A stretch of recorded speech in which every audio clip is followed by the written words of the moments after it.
Yang saya hormati seluruh rakyat Indonesia dari Sabang sampai Merauke, dari Miangas sampai Pulau Rote. Bukan hal mudah meraih kemerdekaan Indonesia 75 tahun yang lalu. Tidak mudah pula memeratakan kemerdekaan untuk negara besar yang memiliki lebih dari 17.500 pulau. Sambung menyambung menjadi satu. Itulah Indonesia.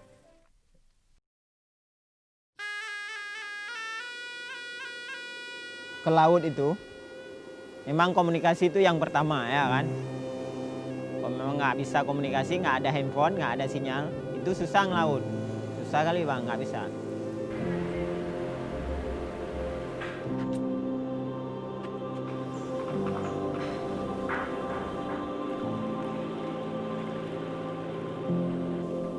Karena kadang-kadang kan cuaca mana tahu. Lagi ini setengah hari bagus. Setengah hari siang udah berombak, berangin. Kalau misalnya ada masalah dengan mesin atau apapun ya kan, nggak bisa pulang kita. Kalau misalnya ada handphone, sinyalnya bagus, kan kita bisa pakai GPS ya kan untuk balik kita bilang. Ada teman, ya kan, teman. Mereka sering cari ikan, misalnya lewat perbatasan kita lah kita bilang. Udah masuk wilayah orang lah ya kan. Kalau udah Nicobar itu kan udah wilayah orang. Itu ada beberapa faktor. Kadang-kadang mereka terkendala dengan GPS. Mungkin mereka GPS ngasih sinyalnya tidak tepat. Mungkin karena sinyal kurang bagus ya kan. Ada juga yang mesinnya rusak, bisa juga hanyut. Bukan juga hanyut ke Nicobar, bisa juga ke India, Myanmar ya kan. Aduh, Itu macam-macam lah, tergantung musimnya.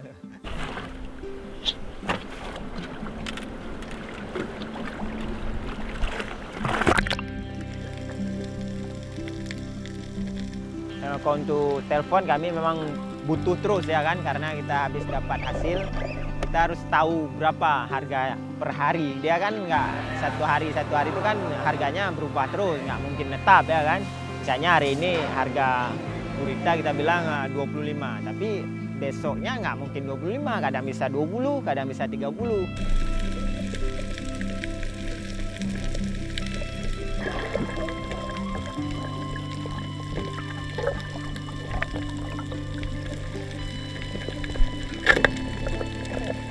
Makanya kami harus handphone selalu harus aktif.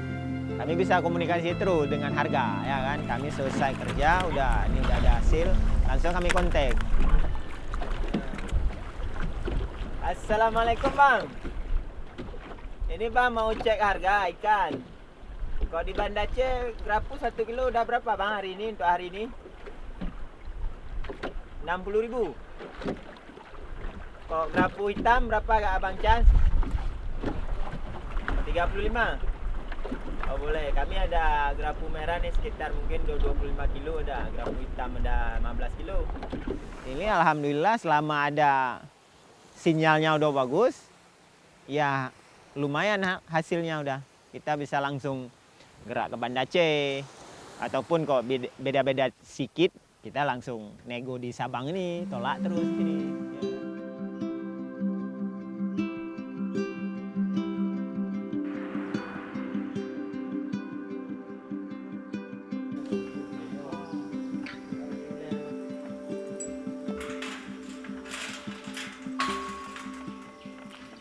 Di sini kita sinyal untuk telepon dengan internet lah.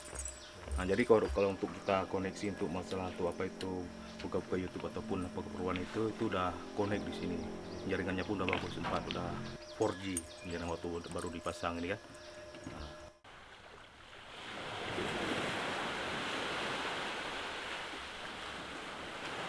Dengan ada jaringan gini, jadi dengan orang ada semua menggunakan alat elektronik zaman sekarang ini kan sangat membutuhkan kok sinyal ini. Nah, jadi mudah apa-apa ada kejadian ataupun orang ada perlu, misalnya kok ada seperti orang mau berwisata ke sini, karena kan bukan untuk kebutuhan kita di kampung kita aja di sini kita bilang. Nah, kebutuhan semua pendatang ataupun pelancong, jadi bisa bermanfaat bagi semua orang, bagi semua orang-orang berwisata kan.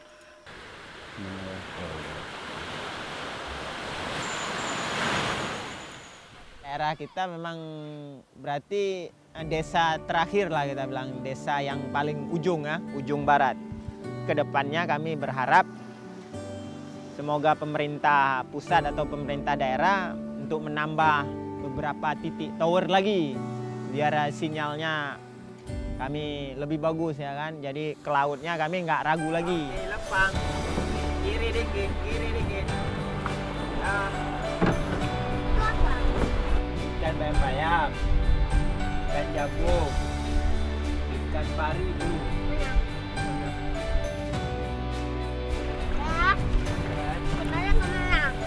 Malam? Malam kita bakar ikan. Saya kan bawa ikan. Ya kan?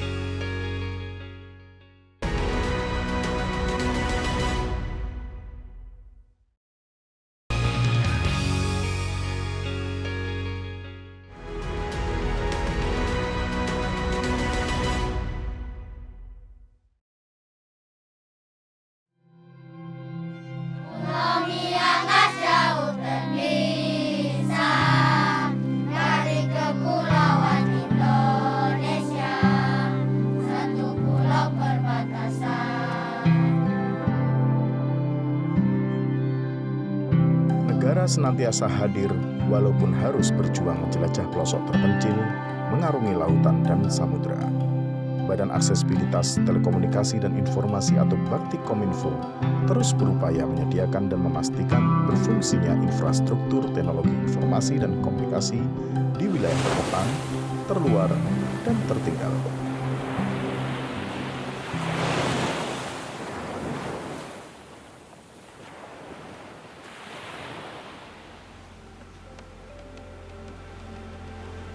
Saya datang di SD Negeri Miangas tahun 2007, daerah terpencil perbatasan Filipina. Siksa, memang betul siksa saya, karena belum ada lampu, belum ada air, biarpun siksa, karena ingin maju, tetap saya mengabdi di sekolah SD Negeri Miangas. Pakai masker semua. Ayo ke rumah pintar, semua mau belajar. Ada orang tua sudah sampaikan, ternyata juga itu guru siksa. Karena sama dengan ini COVID-19, kami selalu berkeliling, berkunjung di rumah-rumah siswa. Jadi hari ini kita belajar SPDP di internet. Apa itu kepanjangan SPDP?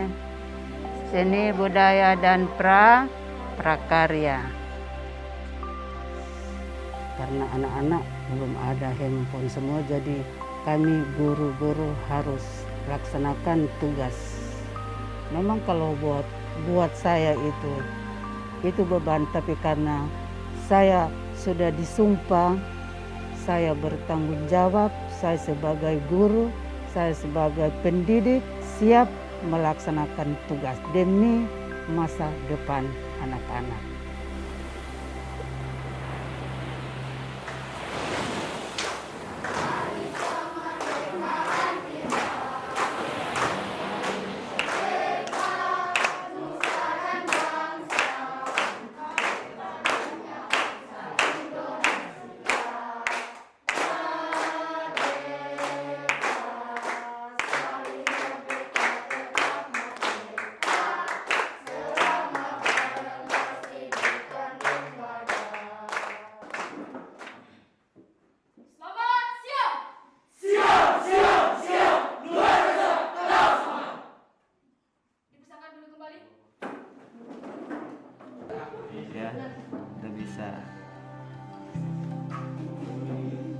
Meskipun dalam kondisi pandemik seperti ini, anak-anak Indonesia harus tetap produktif untuk melakukan hal positif, kreatif, dan inovatif. Mengasah kecerdasan dan mengenalkan dunia digital pada anak sedini mungkin merupakan investasi yang baik di masa depan. Kini, lebih dari 9.000 desa terpencil dan terluar di Indonesia memiliki kesempatan yang sama dengan wilayah lainnya untuk mengakses komunikasi dan internet. Terima kasih Bapak Jokowi.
Tahun 2012 saya pindah ke Rote. Nah, kebetulan karena saya seorang peselancar, saya udah cinta dengan ombak Besi Alo, Nembrala. Salah satu ombak yang terkenal. Dulu awal tahun 90-an saya hidup di Bali, bekerja di salah satu surf shop pertama di Popis Land tuh, di Kuta. Itu saya timba pengalaman, saya belajar juga di sana. Makanya saya kembangkan ke sini di Rote. Saya ke sini itu sebenarnya panggilan Tuhan. Saya dulu ya mau dibilang hidup yang nggak benar. Makanya saya ke sini dengan skill yang saya punya, dengan pola hidup lama saya tinggalkan, saya coba mau berbagi. Awalnya itu dengan anak-anak muda sini. Saya pingin, of course, mereka bisa mandiri. Karena rata-rata anak-anak sini yang saya bina itu rata-rata putus sekolah semua.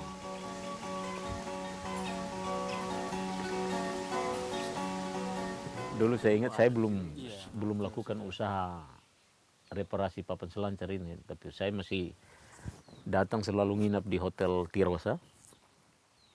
Itu saya ingat kalau kita mau hubungi keluarga atau teman kita harus ke desa sebelah di Oenitas. Nah, di situ kita bisa dapat sinyal. Yang saya tahu banyak teman-teman bule itu nyewa perahu dia keluar ke dekat Pulau Ndao tuh. Nah, itu dapat sinyal.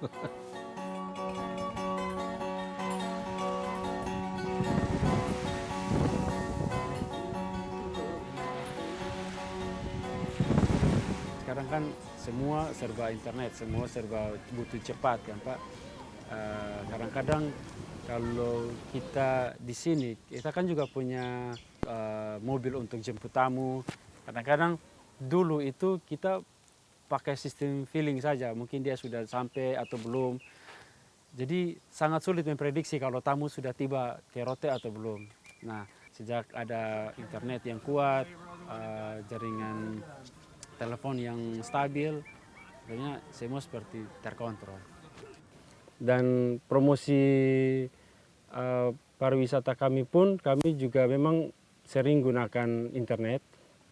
Pernah satu hari kejadian lampu mati lagi, mungkin beberapa bulan lalu, dan saat itu kami harus check out tamu dan pembayarannya melalui kartu kredit. Dan ketika sinyal tidak ada Pak, jadi kami akhirnya punya banyak pekerjaan. Kami harus pastikan tamunya untuk transfer, karena memang tidak bisa melakukan pembayaran di Rote, harus pembayarannya di Kupang. Jadi memang satu-satunya komunikasi kita keluar itu memang harapan kita cuma email dari internet itu Pak.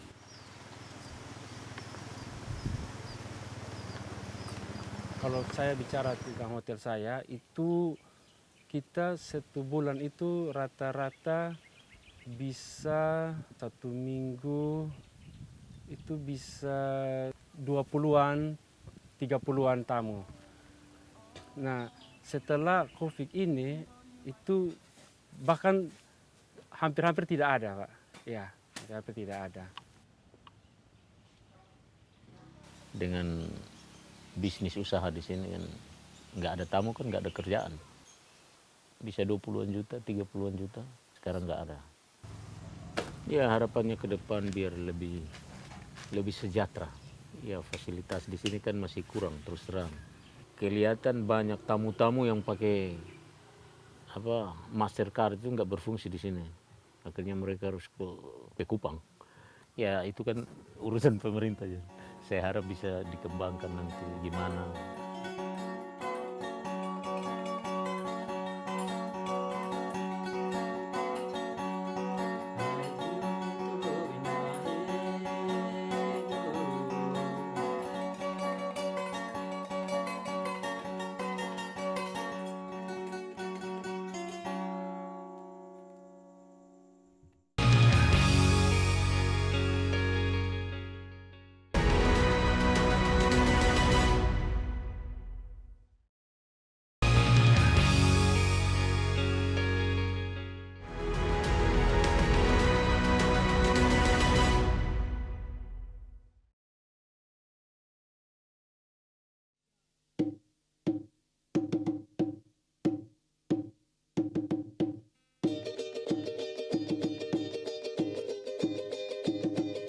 Kami di Merauke ini sebenarnya akses internetnya itu masih minim sebenarnya.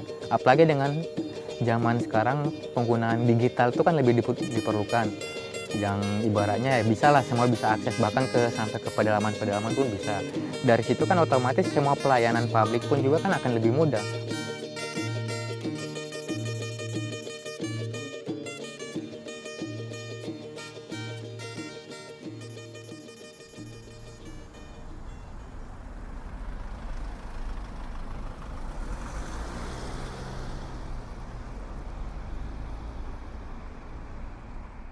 Pada Senin 13 Juli 2020 lalu, Presiden Joko Widodo memasukkan Papua sebagai satu dari 8 provinsi prioritas 3T atau testing, tracing, dan treatment dalam penanganan penyebaran COVID-19. Saat ini Papua masuk ke 10 besar angka positif COVID-19 terbanyak dengan total 2.552 kasus.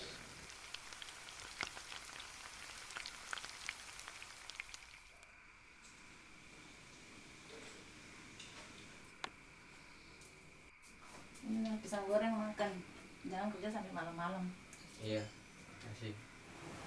Kalau belajar programming sebenarnya sih otodidak sih. Saya belajarnya kebanyakan cari referensi dari internet, terus baca-baca sih.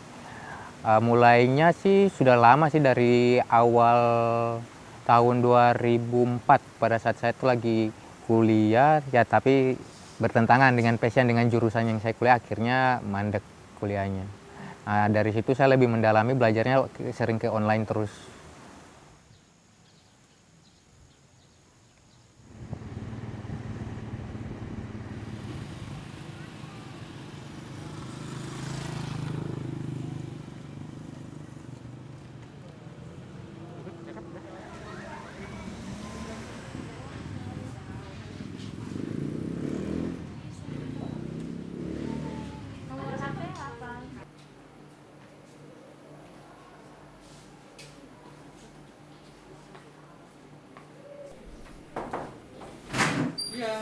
Siang Kak, setelah ini kita punya jaringan gangguan, kita mau terbitkan jaminan dari ruangan tidak bisa. Kita sudah kasih mati, terus kita kasih nyala lagi, tapi kita sama aja. Tes dulu lah, maksudnya dites dulu. Kalau memang masih gangguan nanti saya coba ini lagi cek di kabelnya, jangan sampai gangguan di kabelnya. Kalau masih ada masalah lagi, kontak aja. Ini tapi ini udah bisa kok, nanti coba aja. RSUD Mobile aplikasi itu sebenarnya lebih cenderung ke pendaftaran online pasien sama ketersediaan tempat tidur yang ada di rumah sakit. Konsep awalnya itu karena keluhan dari masyarakat terkait lamanya antrian di loket manual kan. Sejak jalannya pendaftaran online ini sudah mulai berkurang sih. Dulu waktu awal sebelum ada internet itu rujukannya tuh manual. Jadi kadang-kadang waktu pada saat pelayanan masyarakat misalnya dari puskesmas mereka merujuk ke rumah sakit, itu mereka kadang-kadang cuma bawa surat rujukannya. Tapi kadang-kadang pada saat tiba di rumah sakit, kuota tempat tidur pasien di kita rawat inap itu full, akhirnya pasien jadi numpuk di IGD. Padahal kan sebenarnya IGD kan bukan numpuk pasien yang harus dirawat inap.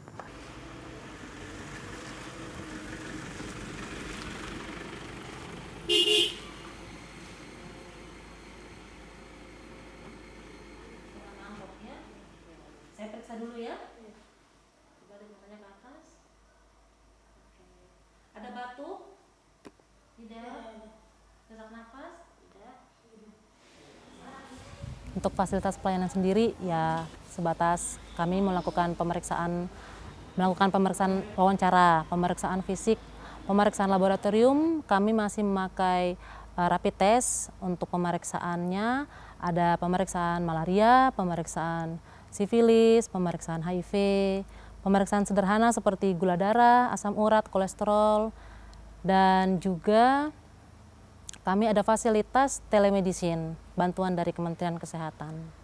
Saat saya tiba di sini itu sudah ada jaringan 3G ya. Ya, jadi saat itu sudah ada jaringan akses internet, tetapi kebutuhan untuk akses dalam pelayanan kami masih belum terlalu signifikan, belum terlalu dibutuhkan. Tetapi dengan adanya program dari BPJS dengan rujukan online, akses itu sangat dibutuhkan sekali. Jadi untuk rujukan online, terutama rujukan yang poli, itu memang kami memerlukan akses internet.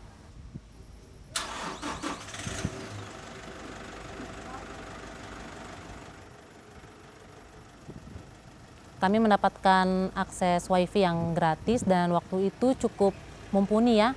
Jadi kami pakai untuk terutama mengentry data atau pelayanan BPJS. Karena sekarang kami sudah sistem online, jadi harus diinput secara online juga. Kalau komunikasi dengan Pak Ronald biasanya ketika saya melakukan konsultasi via aplikasi telemedicine ya. Jadi setelah saya menginput data, memasukkan dalam sistem, saya menghubungi Pak Ronald untuk membuka dan melanjutkan konsultasi saya ke ekspertis di Rumah Sakit Umum Merauke.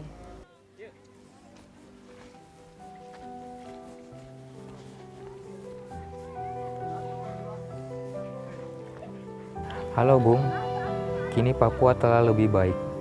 Pembangunan di mana-mana. Kami akan selalu jadi Indonesia. Kalau tuan-tuan menyerang kami dengan pedang dan bom dan beril dan meriam, maka kami akan melawan mati-matian, berkelahi mati-matian. Dan yakinlah, tuan-tuan tidak dapat mematahkan kami. Kami pasti dibantu Tuhan, kami pasti akan merdeka.